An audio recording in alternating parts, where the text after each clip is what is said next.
अमरावती लोकसभा जागेवर बच्चू कडूंचा दावा, नवनीत राणांना प्रहारकडून ऑफर, विधानसभेच्या 15 जागा लढवणार असल्याचाही निर्धार.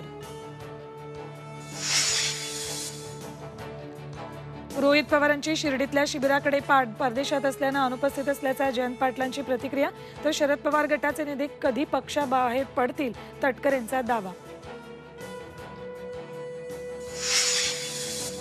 बाबरी पडू नये म्हणून भाजप नेत्यांनी प्रयत्न केला होता. वाजपेयींची मुलाखत ट्विट करून राऊतांचा फडणवीसांवर निशाणा.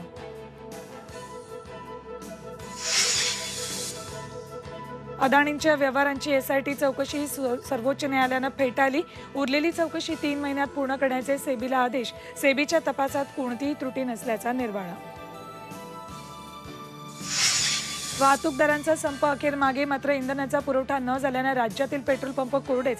बाजारपेठांमध्ये भाज्यांची आवक घटल्यानं भाज्या महागल्या.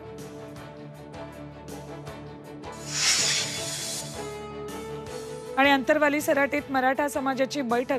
20 जानेवारीला मुंबईला निघणाऱ्या पायी मोर्चाचं नियोजन ठरणार.